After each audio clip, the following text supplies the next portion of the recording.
জয় রাধা মাধব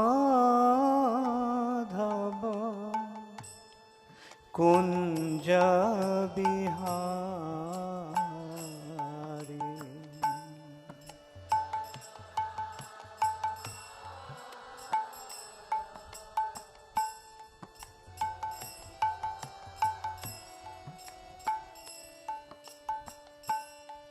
গোপীজন বল্লভ গিরিবরধারী।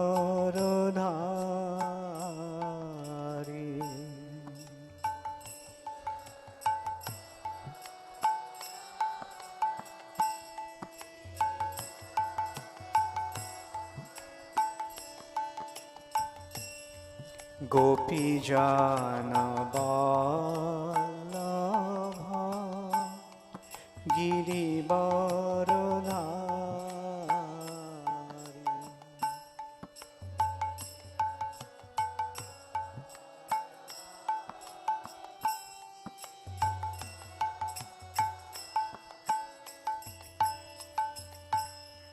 জয় রাধা মাধব কুঞ্জ বিহারী।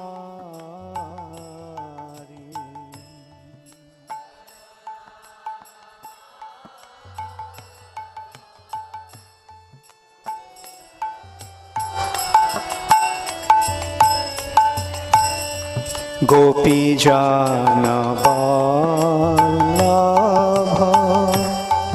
গিরিবরধারী।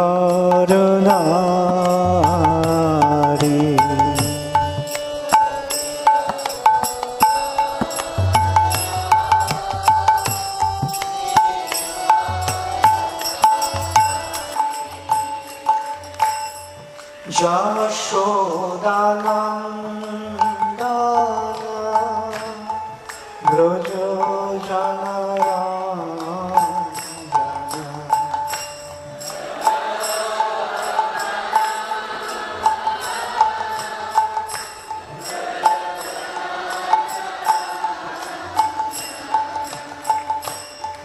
যশোদানন্দন ব্রজজনরঞ্জন।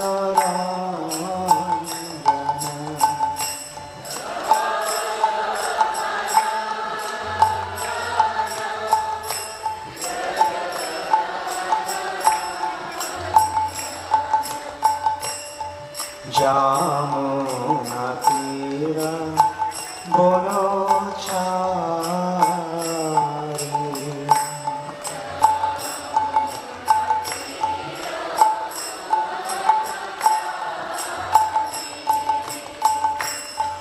যমুনা তীর বনচারী।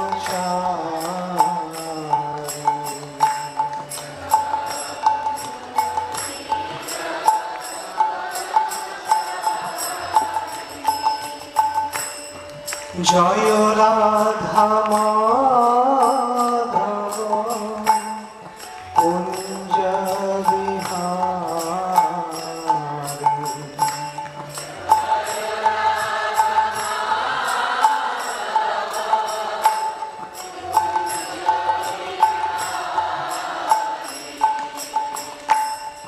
গোপীজন বল্লভ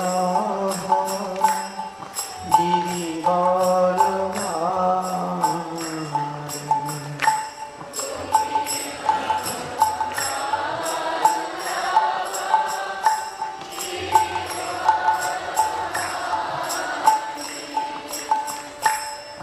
জয় রাধা মাধব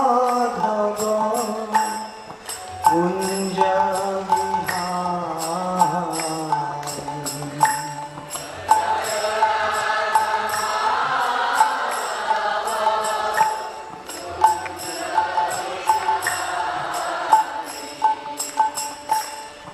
হরে Krishna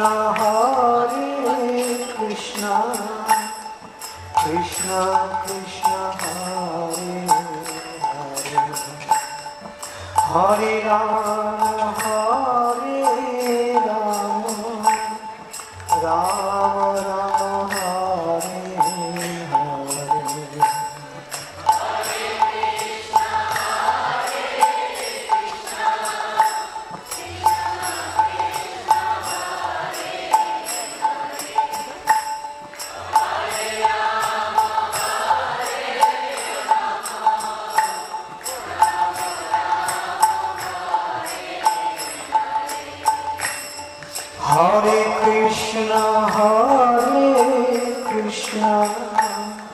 Krishna Krishna Hare Hare Hare Rama Hare Rama Rama Rama Hare Hare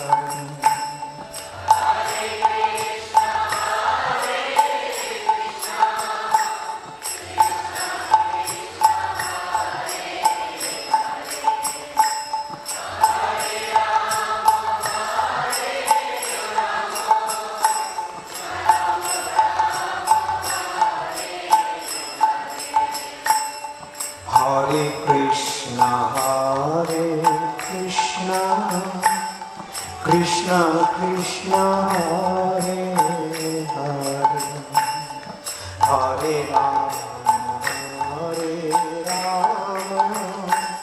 Rama Rama Rama Hare Hare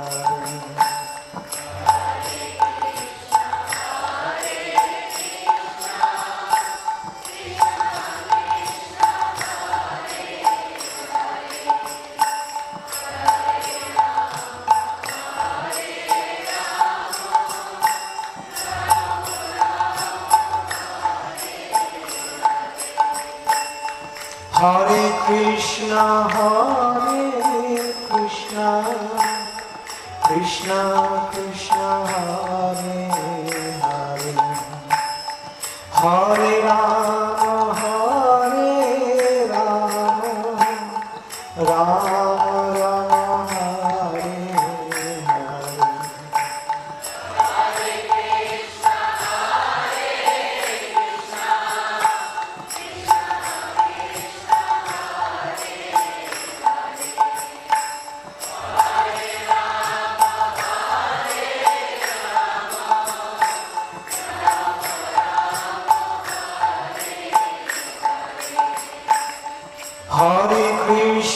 Hare Krishna Krishna Krishna Hare Hare Hare Rama Rama Rama Hare Hare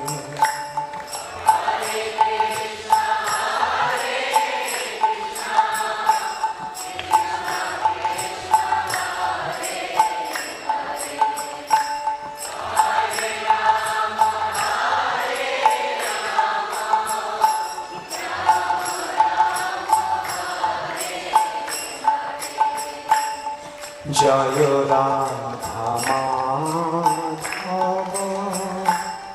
Kunja Vihari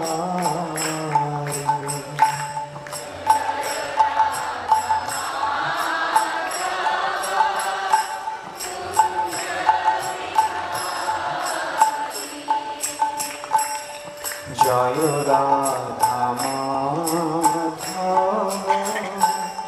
Kunja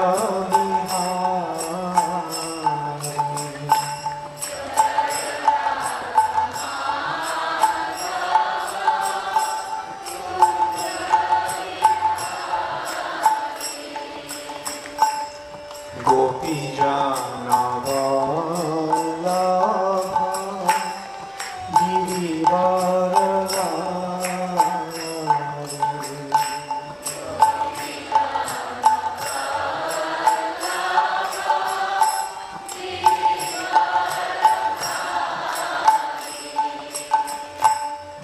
Jaya Radha Madhava Kunja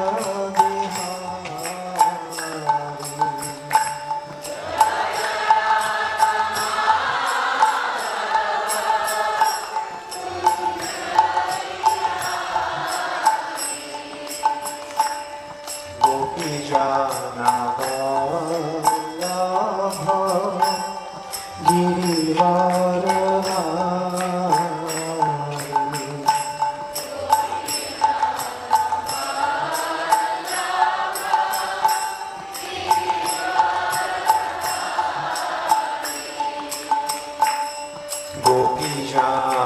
Vallabha Giri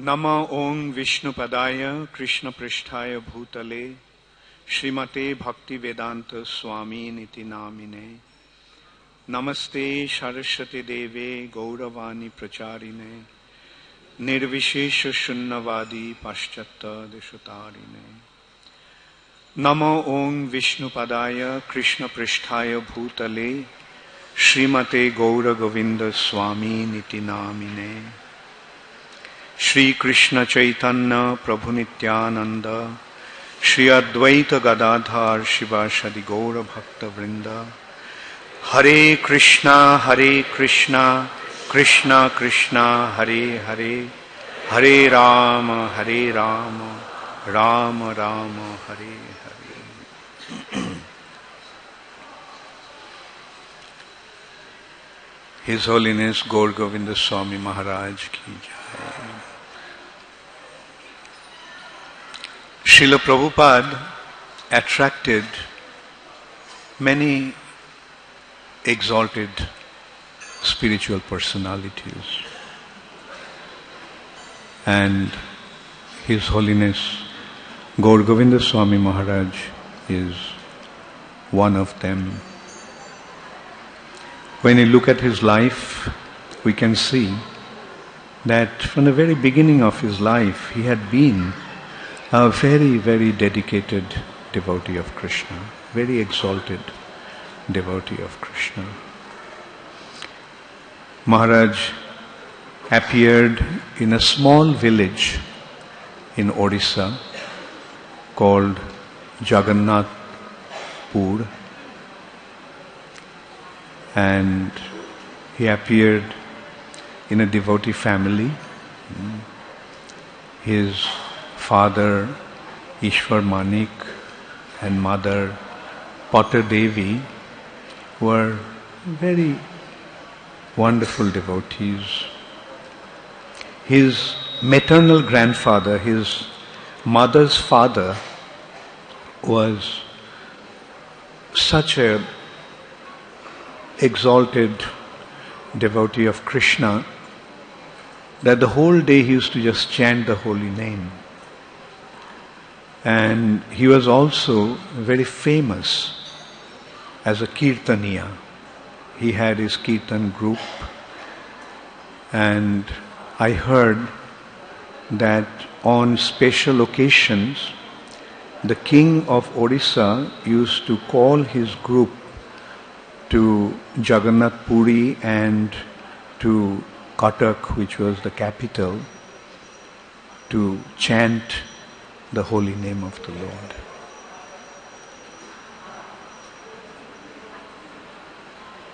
His mother's family in a village called Godaigiri, which was about 14 kilometers from Jagannath Pur, had been worshipping Sri Radha Gopalji deities for more than 350 years.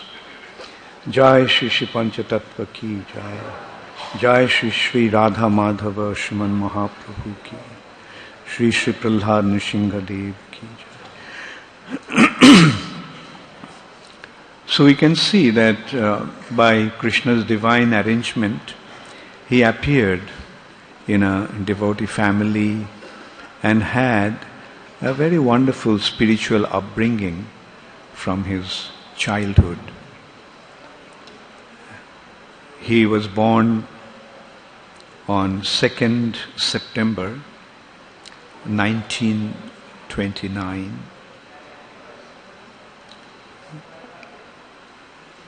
When he was 8 years old, he already read Bhagavad Gita, Srimad Bhagavatam and Chaitanya Charitamrita. And not only he studied these scriptures, but he could actually give classes. He could speak on those topics as an 8-year-old boy. He was also a very brilliant student. Unfortunately, his father left this planet when he was 27 years old, and the responsibility of maintaining the family came upon him. So he could not go to the university, but although he didn't have the opportunity to go to the university, but on his own he studied. During the work he used to work, during the day he used to work, and at night he used to prepare for his graduation course. And although he appeared privately, but he stood second in the Utkal University. That shows what a brilliant personality he was. And then after doing his BA, he did his B.Ed, and he took the occupation of a teacher. And although he was involved in his household life, but he was extremely detached. I personally have seen, like when Maharaj was in Bhubaneswar, the temple, there were many devotees, and I got to know, I was introduced to one boy who was his son. He was also staying in the temple, but he did not get any special treatment as Maharaj's son. He was just like any other devotee there. So Maharaj was extremely detached, and then when he was 45 years old, Maharaj left home. He just left home and started to travel around India to the holy places. And he went to Himalayas, and Maharaj naturally was quite disappointed with this Mayavad influence in the community of the sadhus. Like most of the so-called sadhus are impersonalists nowadays. And it's very painful for a devotee. And finally Maharaj came to Vrindavan, and in Vrindavan he thought that in Vrindavan he'll find the Vaishnava association.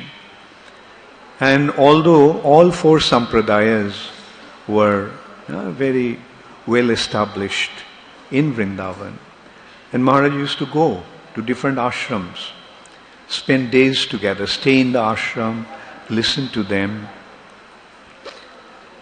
But he could see that even though they were Vaishnavas, it was not really appealing to his heart, because he couldn't find pure Krishna consciousness in them.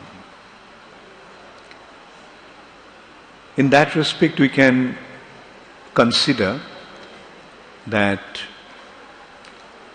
Sri Chaitanya Mahaprabhu influenced two countries very effectively, two parts of India, Bengal and Orissa. Chaitanya Mahaprabhu, for first 24 years of his stay on this planet, he stayed in Bengal. He started Sankirtan movement, and he created a tremendous influence. And then Nityananda Prabhu continued that. And Orissa, he himself was there. And a unique thing about Orissa is actually the land of Jagannath.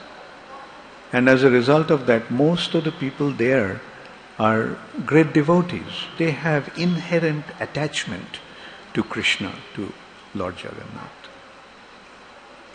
But unfortunately, due to the British influence, the British, when they came to India, they first came to Bengal.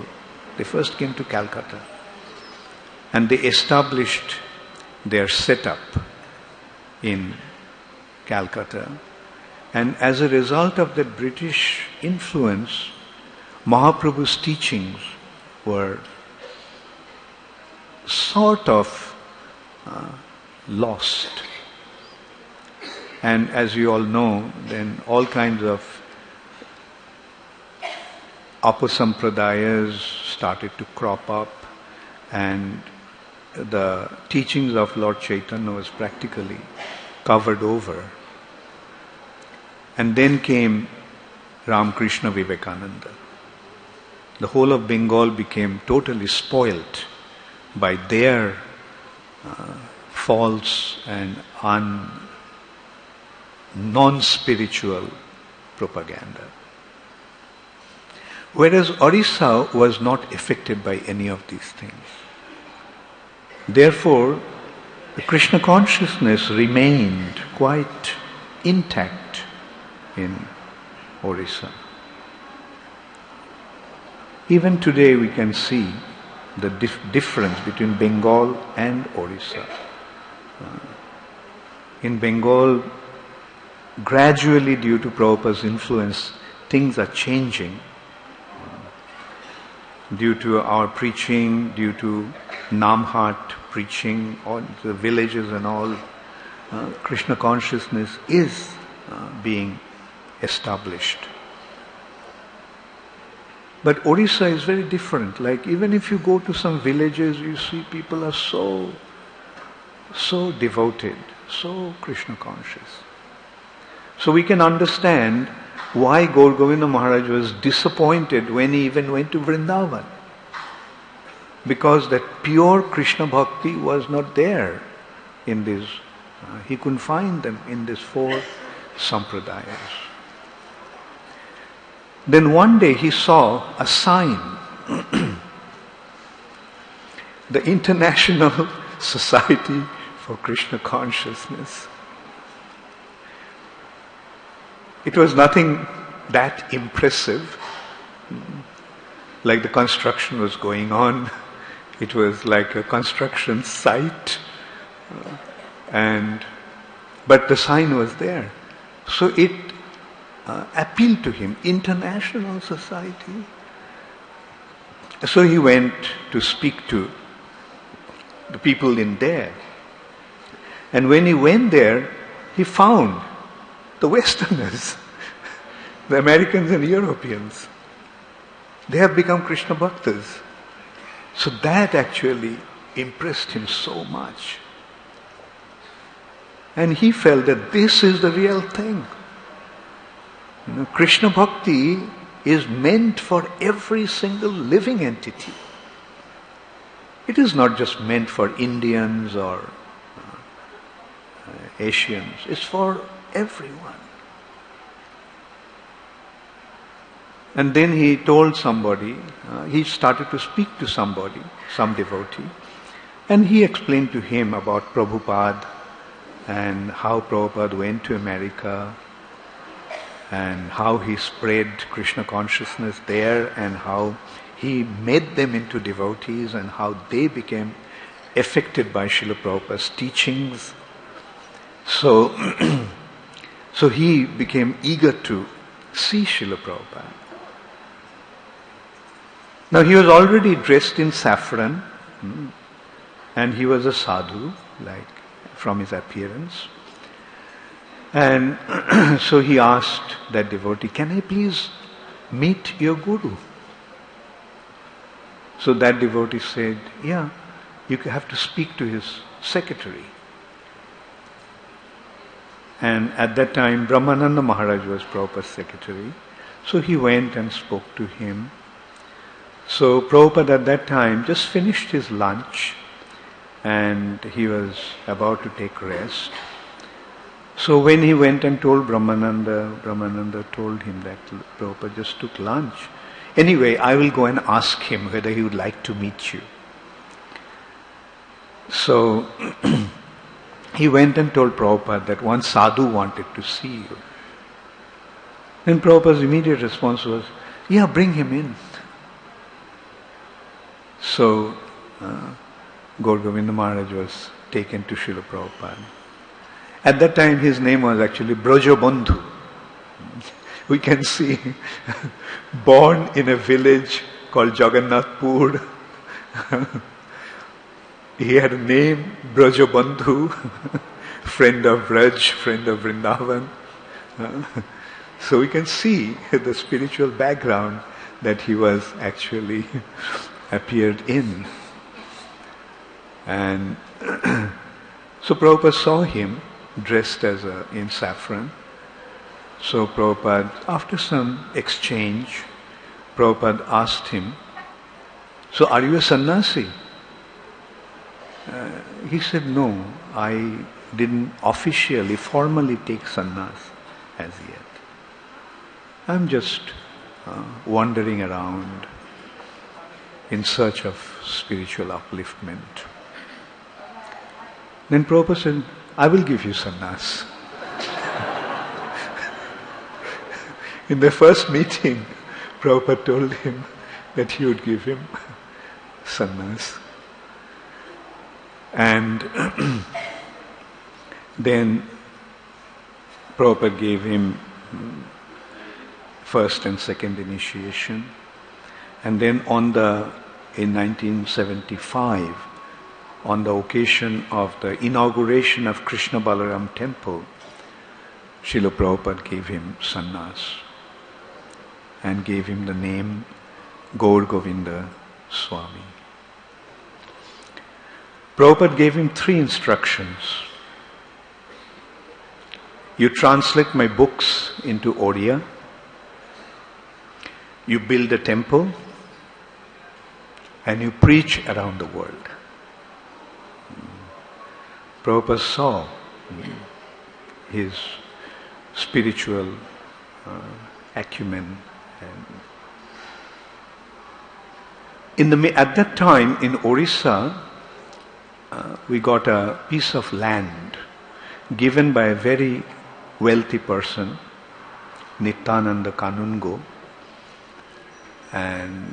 but that land was far away from the city. But Prabhupada told him to go there and build a temple. So being instructed by Srila Prabhupada, he just went and made his...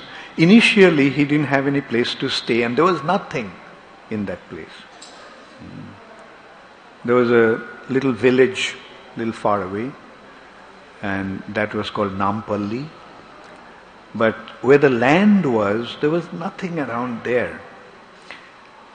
And that place was so remote that place was the hideout of dacoits.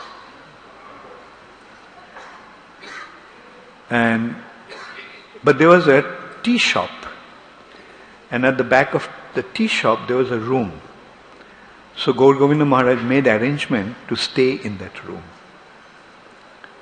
And at that time one student became very much affected by Gour Govinda Maharaj, who later became Sachinandan Prabhu. I think he was his first disciple. Sachinandan Prabhu, in a cycle, used to take Gour Govinda Maharaj. In the carrier of the cycle at the back, Maharaj used to sit there and he used to ride the cycle to the city, and Maharaj used to go to the offices, used to go to houses, and he used to preach. And then with his own hands he built a hutment and he started to stay there. In 1977, when Srila Prabhupada came to India, soon after the Kumbh Mela in Allahabad.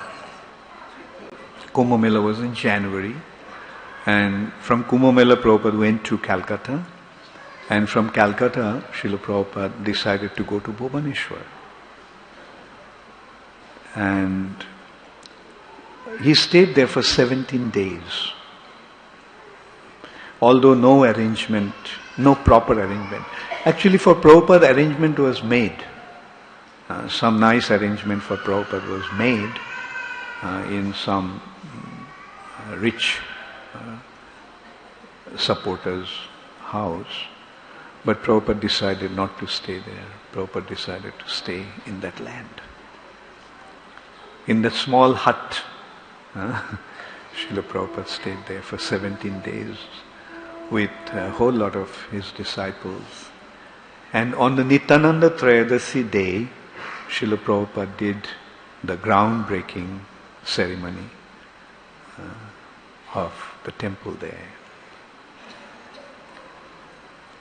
And Gaur Govinda Maharaj took up that mission, and I have noticed those days that whoever came in contact with Gaur Govinda Maharaj became extremely influenced.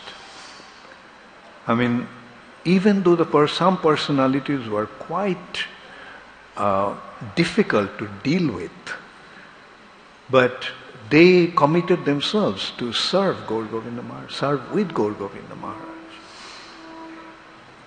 In that, in spite of all those difficulties, in spite of all the hardship, lack of facilities, they stayed there in Bhubaneswar and serving, helping him. One person that I remember, Jai Shri Shri Panchatattva Ki Jai, is one of our very wonderful godbrother, Tejas Prabhu. I think Prabhupada told Tejas Prabhu to help Gaur Govinda Maharaj with fund. Tejas Prabhu was very expert in fundraising. And Prabhupada suggested that he should help Gaur Govinda Maharaj in building that temple. And Tejas Prabhu, I remember those days, early days, like he used to travel around with Bonamali Prabhu, another devotee, Orient devotee. And they used to travel to different places collecting funds. It was a struggle. And the temple was coming up. But then gradually we saw how the city started to move there. Like today, if you go to Bhubaneswar temple, it doesn't look like it used to be a dacoit's den about 35 years ago or 40 years ago. The city has shifted in there. You see all high rises in that area, and a beautiful temple has come up. When Maharaj started to give initiation, in 85 he started to give initiation, and devotees from all over the world became very much inspired by him. Not only his disciples, but many of our god brothers became very much inspired by Gaur Govinda Maharaj, and they started to support, and then the temple came up. So he was an extremely brilliant personality. I remember in those days, during this time, GBC meeting, Gaur Purnima festival, senior devotees give a class for one day. But Gaur Govinda Maharaj was so popular that he was asked to give the class for 2 days in a row. And he was extremely erudite, and he was very straightforward. In one hand, he was very soft and gentle, smiling, but sometimes he would become hard as a thunderbolt. Like if somebody said something without quoting the scripture, he would say it's cheating.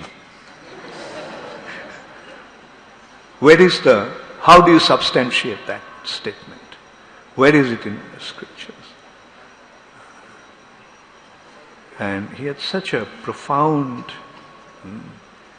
command over the scriptures. I had the good fortune of having some close exchanges, intimate association with Maharaj. I remember the first time I saw him was in Calcutta temple.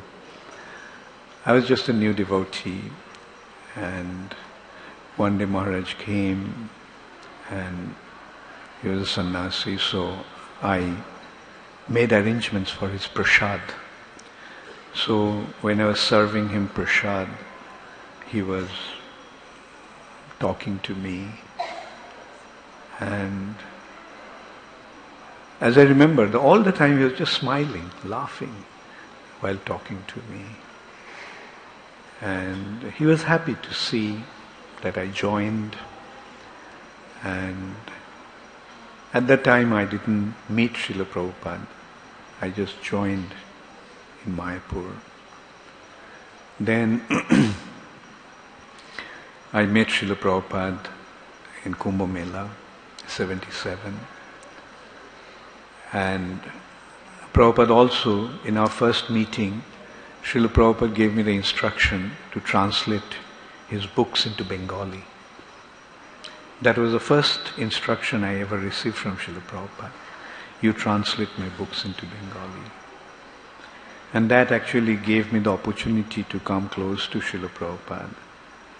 And then I was with Srila Prabhupada, serving him personally. And then Srila Prabhupada from Mayapur, he went to Bombay, from Bombay to Rishikesh, and from Rishikesh he came to Vrindavan. And at that time Prabhupada's health was very bad. As a matter of fact, Srila Prabhupada went to Vrindavan from Rishikesh in order to leave his body. In Rishikesh he told us that the time has come for him to leave his body, and he wanted to leave his body in Vrindavan. So we should make arrangements to take him to Vrindavan immediately. And we did that. That night only we packed up, the morning we left for Vrindavan. So many devotees were coming to see Srila Prabhupada at that time. And Gour Govinda Maharaj also came to see Srila Prabhupada. And Prabhupada had some very sweet exchange with him. And Gour Govinda Maharaj was telling that the place was so remote where our land was, or where our land is in Bhubaneswar, that hardly anybody is coming. And Prabhupada actually told him at that time, don't worry. That place will become filled with people. I don't know whether Prabhupada said that the city would shift to that part, Bhubaneswar city, but one thing Prabhupada assured him, that many, many people will come to the temple, don't worry. And then when Gour Govinda Maharaj was leaving, Prabhupada called me and he asked me, how was he going to Mathura? So I went and asked Maharaj, how was he going to go to Mathura, to catch a train there? So Maharaj said that he would take the public transport. And then Prabhupada said, no, just tell them to drop him in my car. So Prabhupada wanted him to be dropped to Mathura station in his car.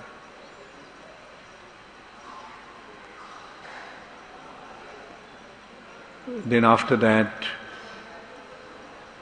I had in few occasions, I visited Bhubaneswar, and I remember those days, there were very few devotees, and the atmosphere was very sweet.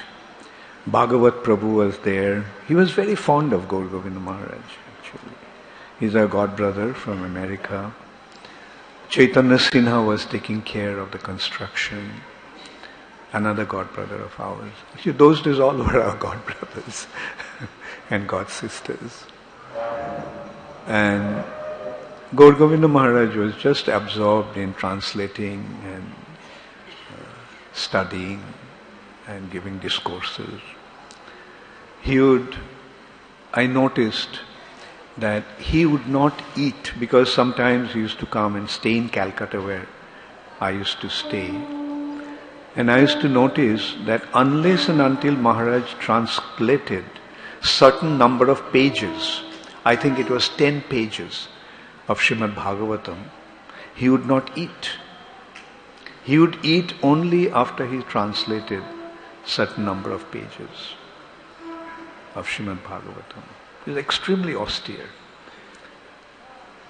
Another time I remember Maharaj had some sort of ulcer in his leg, and Maharaj wouldn't take any treatment, and it was getting terrible. It was getting worse and worse. I mean, the ulcer actually was eating up his bones even. But he would not take any treatment. Finally, of course, due to the intense persuasion of his devotees, Maharaj accepted to take the treatment. But otherwise he was very detached, just depending upon Krishna, and he has a tremendous will, tremendous determination. And he was extremely detached and at the same time rich with his devotion to Krishna. He became a GBC, and we also noticed that in the GBC meetings he would rarely speak. But when there would be some critical input needed, and if the devotees asked Maharaj, he would give such a pure Krishna conscious solution. And we could see that although he was not speaking, but he was listening so intently about the whole proceedings during our meetings. Then Maharaj started to travel around the world, and I noticed wherever he went, he got such tremendous appreciation. He used to give the class sometimes, as I said, like he was very gentle and meek normally. But when he used to give a class, he was like a lion roaring. Once one devotee was telling me, I was sitting just next to him. Why was he shouting so much? Because I could hear him straight. I told him that it's not that. It's his ecstasy that is making him speak like that. It's the ecstasy that makes one speak like that. Roaring like a lion. Maharaj was, wherever he went, he created a tremendous appreciation, and like devotees were so fond of him everywhere he went, because the devotees appreciated his scholarship, the depth of his devotion, and his very profound dealings with everyone in a very loving and intimate way. And at the same time, he was extremely straightforward. Extremely straightforward. And 20 years back, here in Mayapur, Maharaj was here during the GBC meeting, and on the day of Srila Bhakti Siddhanta Saraswati Thakur's appearance day, and that year also was Srila Prabhupada's 100th anniversary, 1996. One evening, Maharaj gave darshan just before evening aratik, and he told the devotees to go and attend the aratik.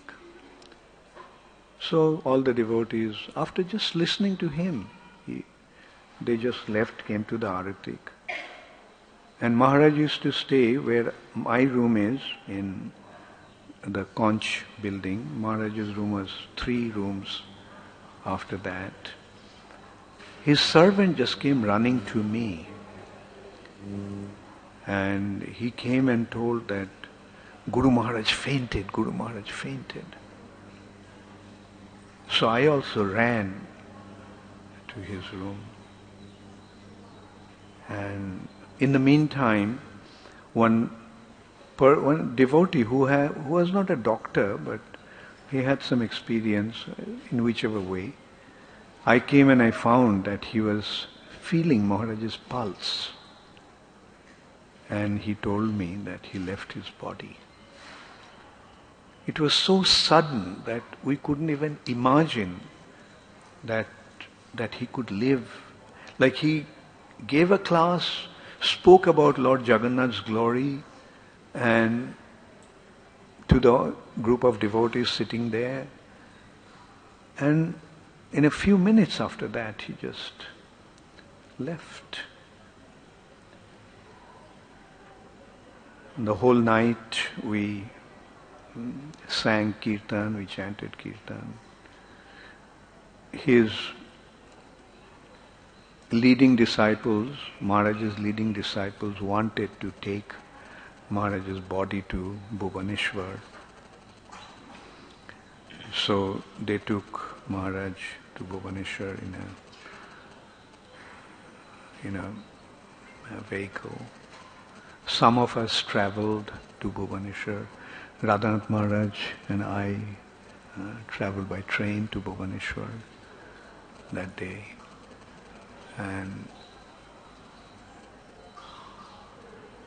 And that was such a loss, and that loss came so suddenly. Anyway, there is no way of knowing how and when Krishna will call his devotees back to a new assignment. Like in a similar way, we saw how Tamal Krishna Maharaj also left his body so suddenly.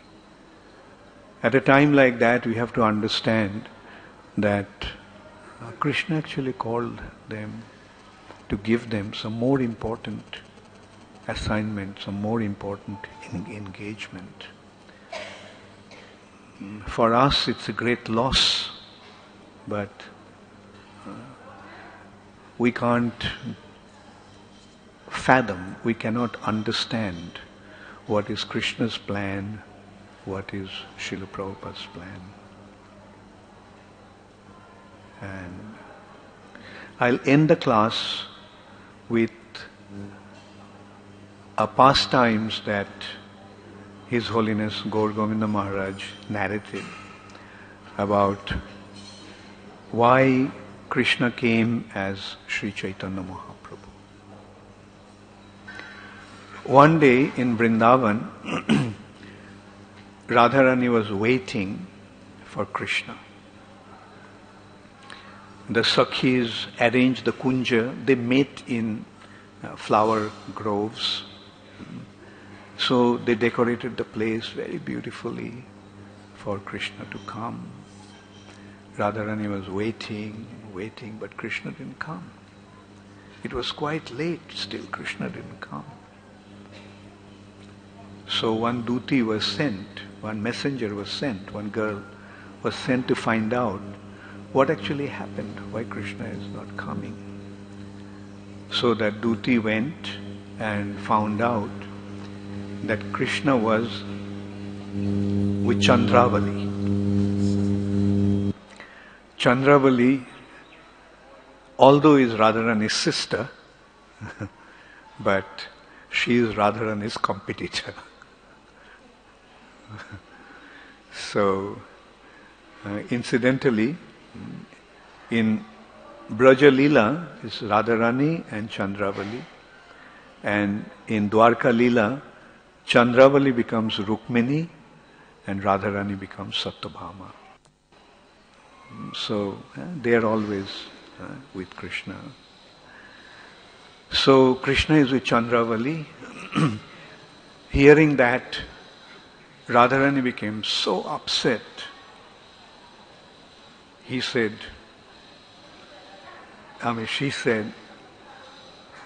if he ever comes here, don't allow him to come near me. I don't want to see his face. So being instructed that way, Lalita and Vishakha, sort of when Krishna came, Lalita and Vishakha stopped him. No way you can go there. She doesn't want to see you. She doesn't even want to see your face. Completely dejected, Krishna just left the place, went to the bank of Jamuna and started to cry, rolling on the ground. Radharani has rejected him. So Purnamasi came, and Purnamasi is Yogamaya. She's an elderly lady who makes all the arrangements for Krishna's pastimes. That's Yogamaya's business. So Purnamasi came and asked Krishna, what happened? So Krishna narrated the whole incident. Then Purnamasi said, serious matter. Anyway, let me see what I can do. Don't worry, just stay here and I'll make some arrangement. Let's see what I can do. So, after a short while, Brinda came there, Brinda Devi. So Vrinda told, look, Purnamasi sent me to help you out, to meet, to unite with Radha, to meet, to make you meet, to arrange for you to meet Radha. So Krishna says, please do that. In our separation, my heart is breaking. So Vrinda said, look, if you go like this, there is no chance. So Krishna said, tell me what I should do. She said, you get rid of your curly hair, curly long hair, you shave your head up. You give up your peacock feather on your forehead, you give up your flute, but instead of a flute, you take a sannyas danda and you dress up like a sannyasi, give up this form bending in 3 places and become straight. And on top of everything, you have to hide your blue color. Because if you go there with this complexion, she will automatically recognize you. So she said, you assume a golden color. So according to Vrinda's instruction, Krishna went there as a sannyasi. Sannyasi's business is to beg. So he was singing a song describing that I am a beggar begging for Radha's love. So, and when Lalita and Vishakha heard, they were very happy. Oh, you're glorifying Srimati Radharani. So, where did you learn this song? He says, I learnt it from my guru, Gandharvika. Now, Gandharva means art. The fine arts is called Gandharva. So, they thought it is the teacher who teaches fine arts. So, he said, oh, you're a very nice sannyasi. So what do you want? He said, look, I am here to help everybody. Anyone in distress, my business is to help them out. So, said, you see, our mistress is in great distress. Can you help her out? He said, sure I can. So please come and tell her what she should do. He said, yes, I'm a great astrologer. I can just by seeing the lines, I can make out what's going to happen and I can suggest accordingly. So they went and reported that such and such sannyasi came. He came and he said that he can help anyone in distress. So since you are in such distress, we thought of asking him to help you, and he agreed.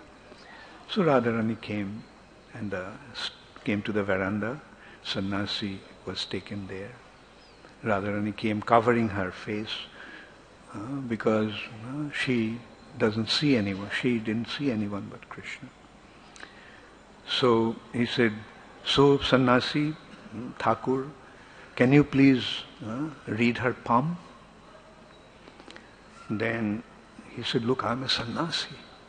I can't touch a woman. So what? Then how will you read her palm? How will you read the lines? He said, no, not the hands line. I can read the lines on the forehead.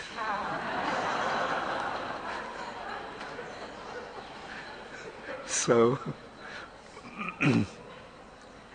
so then Lalita said, please. And no, Lalita told him that, look, she doesn't look at anybody other than Krishna. The only male she looks at is Sri Krishna. No one else but Krishna. He said, look, I am a sannyasi. I am beyond all this bodily concept of life. So, one should not be ashamed in front of me. So tell your mistress to open her veil and let me see the lines on her forehead. And so her veil was lifted. But as soon as the sannyasi saw her face, he could not retain his sannyas form. He assumed his Shyam Sundar form, and this is how Krishna met Srimati Radharani and broke her anger. Shri Shri Radha Madan Mohan ki, Shri Shri Radha Madhava ki, Srila Gour Govinda Swami Maharaj ki, Gour Premanande.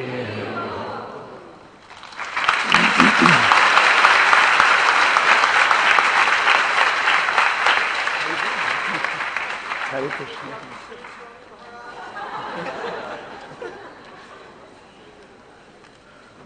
Hare Krishna.